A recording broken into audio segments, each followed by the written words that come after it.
Hey everybody, this is Vince Miller. Thank you so much for joining me for our devotional. Today we're in Acts chapter 12. I'm going to be reading verses 12 through 17. Remember, Peter has just escaped prison. He's going to the house of some believers.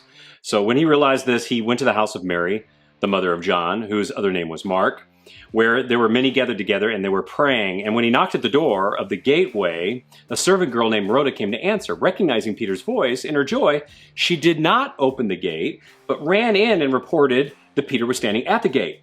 They said to her, "You're out of your mind." But she kept insisting that it was so, and they kept saying, "It's his angel." But Peter continued knocking, and when they opened it, they saw him, and they were amazed.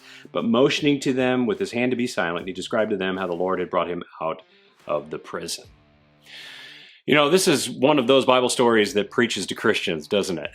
But to really get a good handle on the message it preaches, we have to jump back to verse 5. Here's how verse 5 reads. It says, "So Peter was kept in prison, but earnest prayer for him was made to God by the church." Now, I don't know exactly what these followers were praying for as they were gathered together, but I would assume that most of the prayers surround the theme of deliverance, maybe. Recognize that James was just beheaded. Peter is now in prison and destined for the same fate. They know Jewish leaders and Roman leaders are aligned against them, and they feel the pressure mounting, right?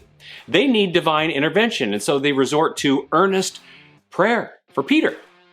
But the question I have is, what kinds of things do they pray for regarding Peter's situation? Maybe his comfort, protection, peace, rest, hope, who knows? And then I wondered if they prayed for this: Peter's definitive release from the clutches of King Agrippa. Now, I think they may have prayed for this, but we'll never know for sure. Yet it becomes clear that these Christians did not expect Peter to return, which is revealed in how they respond to Rhoda. They dismiss her, assuming that what she's heard is impossible. They assumed Peter's angel was outside the door. But then this hit me, and it hit me hard. It was a simple thought, because I think the response to Rhoda exposes how these Christians prayed and how most Christians pray. We go through the motions of a prayerful life, asking God to do things that only He can do. And after we ask, we go back to life as normal without any expectation that God might do the unexpected. We actually pray for divine intervention, but never expect divine intervention. And as a result, it's easier for Peter to get out of a physical prison than it was for him to get into a spiritual prayer meeting. Think about that for a second. You know, a small part of me wishes that the story would have been written more like this. Christians prayed earnestly for Peter's release from prison, and then they sat waiting by the door. That's the story that should have been told, right? That's the one we all want written.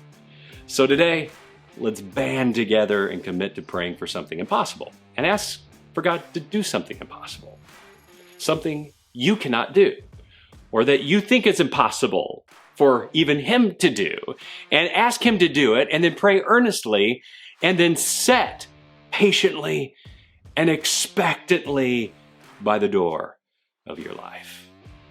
Well, fellas, thanks for joining me today. I hope you enjoyed it. If you have, hit that like button, hit that subscribe button, and I'll see you right back here again tomorrow.